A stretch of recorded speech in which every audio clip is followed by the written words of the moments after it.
That's my nigga. Save you on the beat. Bem-vindos ao podcast Da Ponte Pra Cá. É o podcast menos interessante, o menos ouvido do Spotify.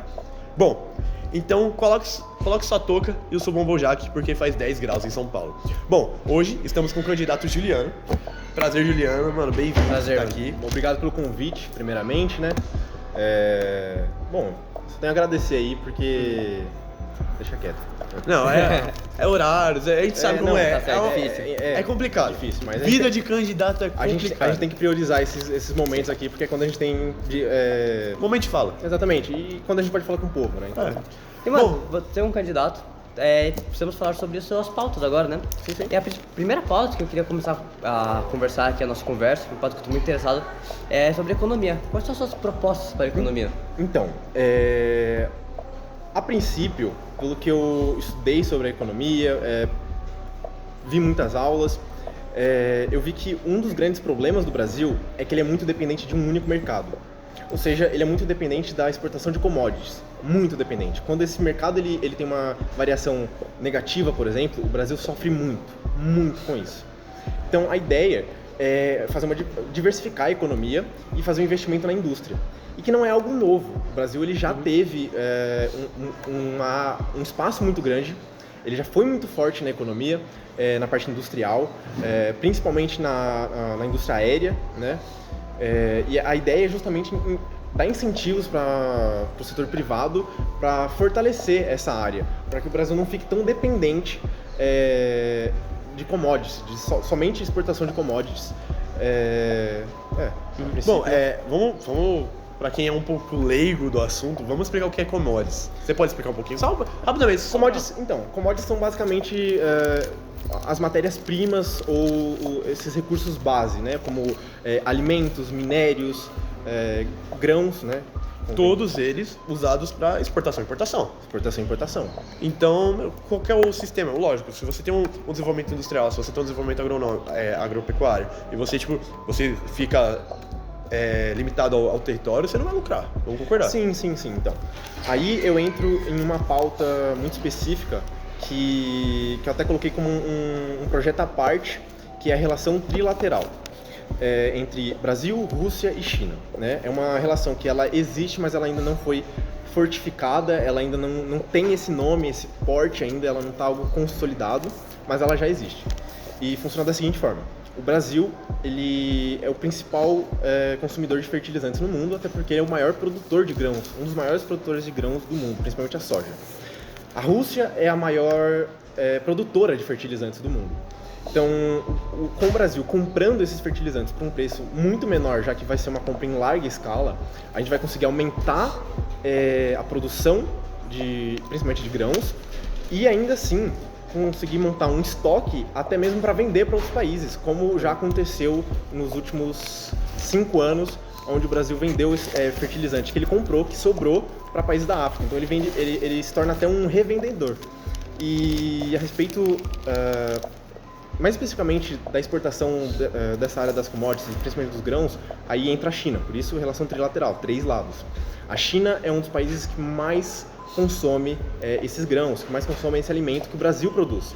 Então a ideia é justamente mandar esses alimentos por um preço negociável, algo que agrade os dois lados, que consiga gerar muito dinheiro para o Brasil, que consiga gerar muito alimento para esse país que precisa desse desenvolvimento, muito dinheiro, consequentemente, para a Rússia, que se mostra ser um aliado econômico muito forte, e fazendo esse giro de mercado, fazendo com que o Brasil ele não se torne dependente de mercados externos de commodities. Então ele se torna independente nesse sentido. Seria o produtor. Exatamente, ele é o produtor e revendedor. Então, o que garante o benefício de todos os lados, não todos só os lados, dois. nenhum lado sai perdendo, essa é a ideia. Né?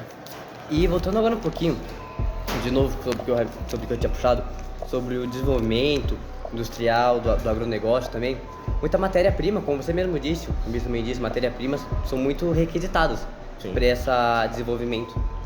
E todos sabemos que para matéria-prima, por exemplo, madeira, tem muito desmatamento para conseguir a matéria-prima da madeira, para construção de móveis, fabricação de coisas em si.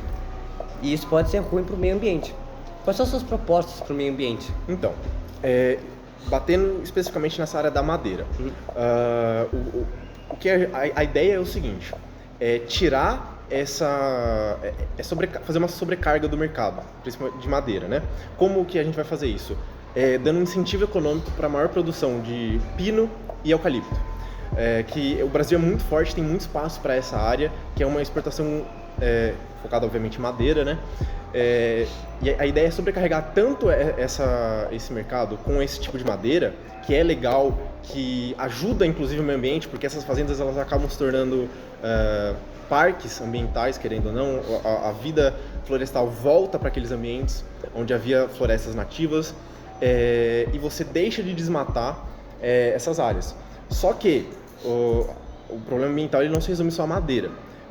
Temos o tráfico biológico, temos também temos a pesca predatória. E por que isso acontece? Simples, falta de emprego, principalmente nessas regiões mais pobres. Então a ideia é levar, aí entra justamente a exploração consciente, ou seja, levar a economia para esses lugares através principalmente do turismo de pesca, ou seja, gerando emprego. Tem um estudo, a qual eu não vou conseguir mencionar agora, que estima que se houvesse um maior investimento, principalmente na área do turismo de pesca, a gente poderia gerar até 30 mil empregos nessas regiões, que são regiões muito pobres que não têm emprego. Então eles acabam tendo que ir para a extração de madeira, tráfico biológico e a própria pesca predatória. E com mais emprego você tira essas pessoas dessas áreas e coloca em empregos legais. Exatamente. Fora que o Brasil em si tem uma vasta flora. Sim. Fauna e flora. Então, você beneficia um e beneficia o outro. Nada vai levar pro mal. Exatamente. Bom, beleza. Agora vamos fazer um esquema aqui. Você tem sua exportação e importação. Mas como que você vai fazer esse transporte? De lá pra cá, de pra cá lá? Como que a gente faz esse transporte? Primeiro, a gente tem que ter noção de que o Brasil ele tem duas formas principais de exportação desses recursos, né, das commodities. Primeira, é linha rodoviária, através dos caminhões, principalmente, e a outra é via fluvial, onde balsas são cheias de soja, principalmente, são levadas pelos afluentes do Amazonas até chegar nos portos no norte, se eu não me engano.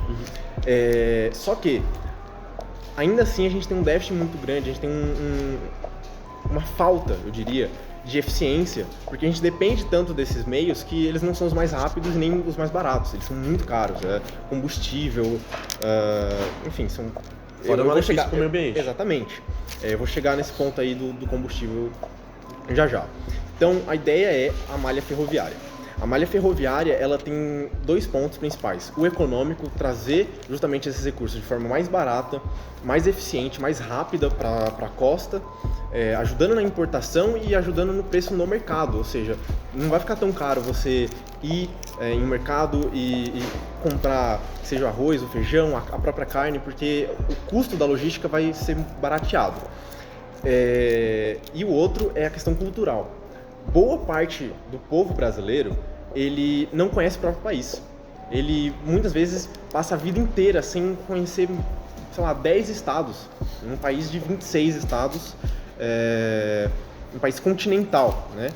E com muitas culturas. Então, com essa malha ferroviária, a gente consegue trazer um transporte mais eficiente, mais barato, que as pessoas consigam movimentar a economia através do turismo, conhecendo o próprio país, conhecendo as diversas culturas que a gente tem de norte, sul, nordeste, sudeste, e justamente levar a economia para regiões até mesmo que são mais pobres, que são muito bonitas, muito ricas em beleza, em recursos naturais, mas que infelizmente são intocáveis, porque se torna muito caro você fazer uma viagem dessa, quase tão caro quanto uma viagem internacional, o que querendo ou não é uma vergonha para o nosso país. A gente não consegue nenhum nacional, imagina internacional. Exatamente. Esse mercado.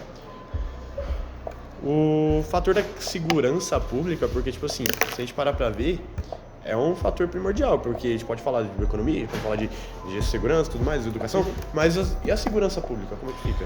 Então, a segurança pública é um tema muito delicado, muito complexo de se lidar, porque a gente tem que lidar com a raiz dele, né?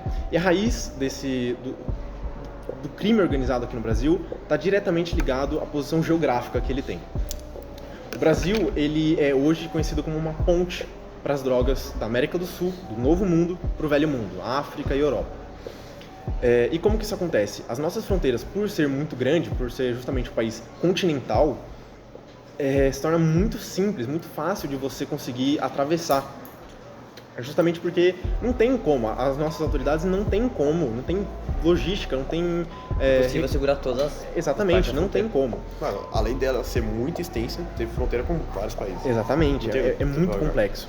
E aí o que acontece? O Brasil ele se torna essa ponte e é daí que vem a principal fonte de renda do crime organizado e é daí também que vem o poder bélico deles.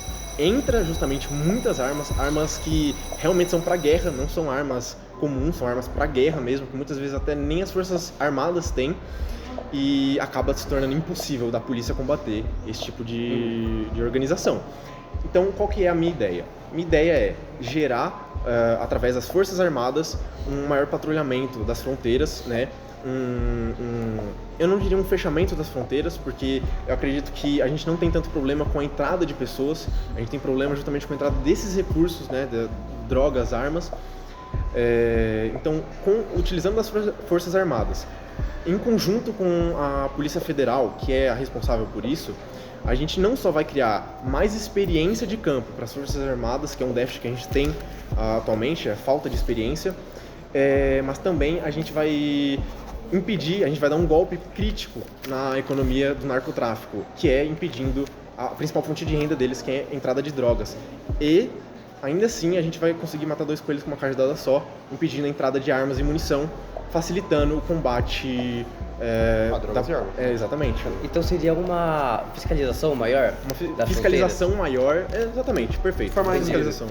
Bom, agora eu vou falar uma coisa, a gente tá chegando ao fim, certo? A gente vai falar, antes da gente fazer essa entrevista, ele foi lá no Instagram, que você não segue ainda, o nosso Instagram vai estar aqui embaixo, e o Instagram do Juliano também, Juliano 50, certo? 50. E vai estar aqui embaixo pra você seguir. Bom, lá no Instagram eu fiz uma enquete fazendo uma pergunta. E a pergunta que eu achei mais interessante foi... Eu vou ler ela toda, tá? Certo? Oi, Juliano. Manda um abraço pro pessoal de Itapecerica. Minha pergunta é... Estou cursando medicina hoje, mas quando lembro da minha vida, do vestibular, de vestibulando, lembro o quão difícil foi, quão difícil foi pra saúde, minha saúde mental. Então, você tem alguma proposta de saúde para facilitação de entrada de faculdade? Então, vamos lá. Para isso a gente vai ter que entrar na pauta de educação, obviamente. Para responder essa pergunta, qual o nome da pessoa? Não quis se identificar. Ok. O principal problema que a gente tem na educação brasileira como um todo, não só na entrada na universidade, mas a gente já vai chegar lá, é a falta de estratégia educacional, a falta de investimento em recursos humanos. O que acontece? O Brasil ele tem um sistema educacional muito conteudista e muito focado em vestibular. Você estuda anos da sua vida para vestibular, você não estuda para se tornar um bom profissional, para entrar no mercado de trabalho, para ser um dos melhores profissionais no mundo, conseguir bater de frente com os outros, né? Então, a ideia que eu tive foi puxando para algo semelhante ao que foi feito no Japão e Coreia do Sul. Países que não possuem território grande para plantações, não possuem recursos naturais, muito pouco, né, para ser bem sincero, e países que saíram de crises gigantescas, além de guerras, muitas guerras. Então, o que eles fizeram? Eles fizeram um planejamento a longo prazo na educação. Um investimento na educação onde é focado a educação de base, ou seja, a educação infantil, para um preparo em vida em sociedade, né, os seus direitos civis, a forma de conviver mesmo, né? Desde educação, desde como que você utiliza os seus direitos no transporte público, saúde, segurança e assim por diante. Esses países eles fizeram um investimento estratégico, eles fizeram uma estratégia que é o seguinte, uma estratégia que ela tem a proposta de durar entre 15 a 25 anos. E aí você vai falar, mas como que você vai fazer isso se o mandato é 4 anos, né? A ideia é fazer esse projeto, aprovar ele no Congresso e manter ele lá após a minha candidatura. Exatamente. E como que isso vai ser feito? Conversando, obviamente, com os partidos, com o Congresso. Assim que convencer todo mundo, que todo mundo aprovar isso vai se manter lá e vai ser literalmente deixado, né? Vai ser deixado lá, durando o período que for necessário, a estimativa é de 25 anos, e for deixado lá. E você fala, mas e se der ruim? Né? Como que a gente vai parar isso daí se não pode ser parado? Pode ser parado se o Congresso como um todo quiser bloquear. Por que eu acredito que essa é a melhor forma da gente desenvolver economia? Economia, educação, a saúde, tudo. A educação está ligada com tudo.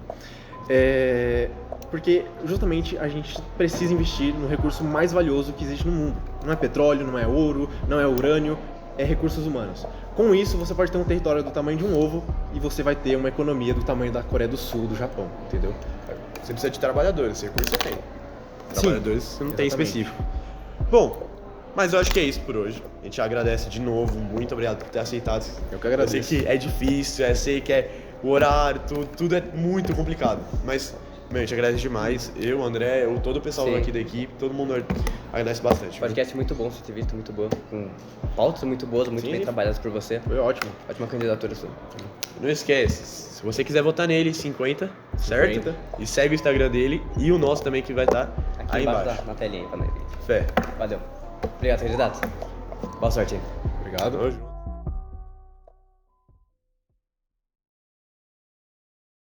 O Brasil, ele tem duas formas de transporte, principalmente. Uma é... Pode ir. É possível. Peraí, um minuto. Um minuto. Dá um estralo ali. Tá só metade da cabeça. Cara,